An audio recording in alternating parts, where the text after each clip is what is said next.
गुरु गोविंद दोनों खड़े, किनको लागू पाए।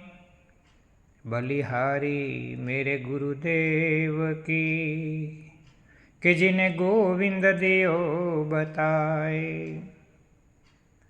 आ एक ज દુહાથી કબીરદાસજી ગુરુનું મહત્વ સમજાવે છે, ગુરુ મહિમાનું ગાન કરે છે. કદાચ સાધકના જીવનમાં પરમાત્મા એક બાજુ ઊભા હોય, ગોવિંદ ઊભા હોય, બીજી બાજુ ગુરુજી ઊભા હોય, તો પહેલાં કોને પ્રણામ કરવા? બલિહારી મેરે ગુરુદેવ કી, કે જેને ગોવિંદ દિયો બતાય. કબીર કહે છે એવા ગુરુની બલિહારી છે કે જેણે મને પરમાત્મા તત્વની અનુભૂતિ કરાવી છે. માનવ જીવનનું પરમ અને સરમ લક્ષ્ય ભગવત પ્રાપ્તિ છે. હંમેશા હંમેશા દુઃખમાંથી મુક્ત થવા માટે પરમાત્મા તત્વની અનુભૂતિ જરૂરી છે, અને પરમાત્મા તત્વની અનુભૂતિ ગુરુ કૃપા વગર શક્ય નથી. એટલે સાધકના જીવનમાં ગુરુજીના આગમન બહુ જરૂરી છે. માણસે ગુરુજીને ઓળખીને પોતાના જીવનમાં ગુરુજીને પ્રવેશ આપવો. સાસા ગુરુ મળે તો સાધકનું કલ્યાણ થાય. સાસા ગુરુ મળે તો સાધકને પરમાત્મા પ્રાપ્તિનો રસ્તો મળી જાય. સાસા ગુરુ મળે તો સાધકને માનવ જીવનનું લક્ષ્ય પ્રાપ્ત થઈ જાય. અને એટલે સાસા ગુરુનું આ જગતમાં બહુ મોટું મહત્વ છે. ગુરુ શિષ્યનું ઘડતર કરે છે. માં આપણને આ સંસારમાં જન્મ આપે છે, આપણને પાળી પોષીને મોટા કરે છે, અને ગુરુદેવ આપણને આધ્યાત્મિક જગતમાં જન્મ આપે છે, અને આપણા સદગુણોને પાળી પોષીને મોટા કરે છે. દુર્ગુણોનો એ વિનાશ કરે છે. અને એટલે ગુરુજીને ગુરુર બ્રહ્મા ગુરુર વિષ્ણુ ગુરુર દેવો મહેશ્વર કીધા છે. બ્રહ્મા સૃષ્ટિનું સર્જન કરે, ભગવાન વિષ્ણુ એનું પાલન પોષણ કરે, અને શિવ રુદ્ર અવતાર ધારણ કરી, રુદ્ર સ્વરૂપ ધારણ કરી અને જગતનો વિધ્વંસ કરે. એમ ગુરુ પણ શિષ્યના જીવનમાં બ્રહ્મા સ્વરૂપ બની અને સદગુણોનું સર્જન કરે છે. એ સદગુણોને વિષ્ણુ બનીને પાળે છે, પોષે છે, મોટા કરે છે. અને શિવ બની, રુદ્ર બની અને શિષ્યના દુર્ગુણોનો વિનાશ કરે છે, શિષ્યના પાપનો વિનાશ કરે છે. એટલે ગુરુ બ્રહ્મા ગુરુ વિષ્ણુ અને ગુરુદેવો મહેશ્વર કીધા છે.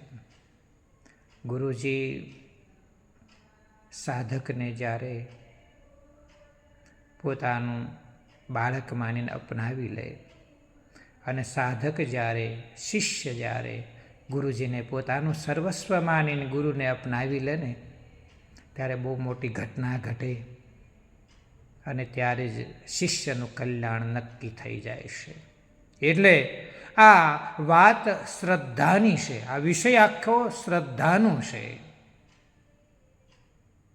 કોઈ પણ ગાડી હોય, ફોર વ્હીલ હોય, ટ્રક હોય, મર્સિડી હોય, પણ બધાને ઈંધણની જરૂર પડે. એમ આધ્યાત્મિક રસ્તામાં કર્મયોગ હોય, ભક્તિયોગ હોય કે પછી જ્ઞાન યોગ હોય, એમાં શ્રદ્ધારૂપી ઈંધણની જરૂર છે. શ્રદ્ધા ન હોય તો સાધના શક્ય નથી. શ્રદ્ધા ન હોય તો આધ્યાત્મિક રસ્તા ઉપર ગતિ કરવી શક્ય નથી. શ્રદ્ધા ન હોય તો શિષ્યનું ચિત્ત સ્થિર ના હોય, અને શ્રદ્ધા જો ન હોય તો શિષ્યના જીવનમાં સાધના પણ ન હોય. એટલે શ્રદ્ધા ગુરુ કૃપાથી અને શિવ કૃપાથી પ્રાપ્ત થાય છે. અને શિવ કૃપા, ગુરુ કૃપા ભાવથી પ્રાપ્ત થાય છે. આપણા હૃદયનો એવો ભાવ હોવો જોઈએ કે હે નાથ, હે પરમાત્મા, મારું જીવન આપની પૂજાનું પુષ્પ બને. ગુરુજી મને જે જે આદેશ આપે ને એનું મારે પૂર્ણપણે પાલન કરવું છે, એને મારે મારા જીવનમાં ઉતારવા છે. આવો ભાવ હૃદયમાં જાગે.